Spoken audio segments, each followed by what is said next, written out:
మోడీ ప్రభుత్వాన్ని గద్దెదించితేనే జగజ్జీవన్ రామ్ కు మనమిచ్చే నిజమైన నివాళి అని అన్నారు సిపిఎం రాష్ట్ర కార్యవర్గ సభ్యులు విజయవాడ సెంట్రల్ నియోజకవర్గ సిపిఎం అభ్యర్థి చిగురుపాటి బాబురావు. బాబు జగజ్జీవన్ రామ్ జయంతి సందర్భంగా ఇవాళ ఆయన విజయవాడ శిఖామణి సెంటర్లోని విగ్రహానికి పూలమాలలు వేసి నివాళులర్పించారు. ఈ సందర్భంగా మాట్లాడుతూ జగజ్జీవన్ రామ్ తన పదవులను సామాజిక న్యాయాన్ని కాపాడటానికి వినియోగించారని పేర్కొన్నారు.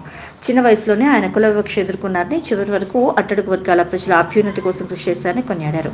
రాజ్యాంగాన్ని మార్చేందుకు బీజేపీ చేసిన కుట్రలను ఎదుర్కోవాలని ఆయన పిలుపునిచ్చారు. బీజేపీకి, మోడీకి పొత్తులో ఉన్న టీడీపీ, జనసేన పార్టీలను తొత్తులుగా మారిన వైసీపీని ఓడించాలన్నారు. రాజ్యాంగాన్ని కాపాడుకోవాలంటే బీజేపీని ఓడించాలని అన్నారు.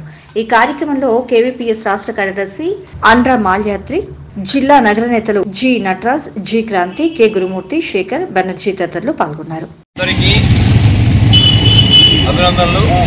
జగజ్జీవన్ రామ్ గారి జయంతి సందర్భంగా ఆయనకి నివాళులు జగజ్జీవన్ రామ్ గారు మతవాలు అవలంబించడము, ఉన్నత పదవులు ఉండటమే ఆయన గొప్పతనం కాదు. ఉన్నత విలువల కోసం పనిచేశారు. మతవాళ్ళకి ఇచ్చినటువంటి సామాజిక న్యాయం కోసం చిన్న వయసు నుండి కూడా పోరాడారు. రెండుగా ఆయన నిర్వహించిన బాధ్యతలు, పదవులన్నింటిలో కూడా దళితుల అభ్యున్నతికి, సామాన్యుల అభ్యున్నతికి ఒక పోరాటమే నడిపారు. కాబట్టి పార్టీల్లో దేంట్లో ఉన్నారు సమస్య కాదు, ఏ విధానంతో ఆయన ముందుకు తీసుకెళ్లారో ఈరోజు చూడాలి. అటువంటి ఉన్నత విలువలు కాపాడుకున్న రాజ్యాంగం ఇవాళ మోడీ గారు వల్ల ప్రమాదం ఏర్పడింది. ఇవాళ బీజేపీ వాళ్ళు చెప్తున్నారు మాకు 400 సీట్లు ఇవ్వండి అంటున్నారు. దేనికి? రాజ్యాంగాన్ని మార్చేయడం. రాజ్యాంగం ఉంటేనే మన పరిస్థితి ఎలా ఉంది. ఈ రాజ్యాంగం కూడా పోతే ఇంకా ఎంత దారుణంగా సామాన్యుల పరిస్థితి మారుతుందో చూడాలి. అందుకే ఆ బీజేపీని దేశంలో ఓడించడమే జగజ్జీవన్ రామ్ గారి ఆశయాల్ని నెరవేర్చడం, ముందుకు తీసుకెళ్ళడం అవుతుంది.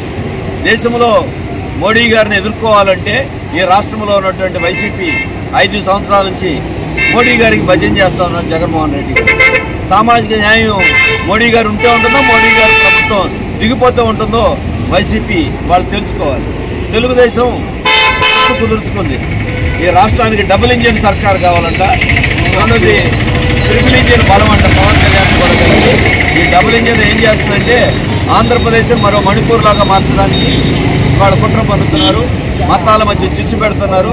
మరి వాళ్ళ కనీసం ఇప్పుడైనా వైసీపీ నాయకులు మేము రాబోయే కాలం ఇవాళ వరకు తప్పు చేశాం, రాబోయే కాలంలో మాత్రం తెలుగుదేశం, బీజేపీ కలిశారు కాబట్టి మేము బీజేపీకి వచ్చే కాలంలో మద్దతు, మోడీకి మద్దతు మన మాట్లాడిన జగన్మోహన్ రెడ్డి గారు మాట్లాడుతున్నారా అంటే రేపు మళ్ళీ ఇద్దరు ఈ 5 ఏళ్ళు 10 ఏళ్ళు బలపరిచారు. రాబోయే 5 ఏళ్ళు కూడా మళ్ళీ మోడీకి, బీజేపీకే బలపరుస్తామని వాళ్ళు ఒక రకంగా చెప్పగానే చెప్తున్నారు.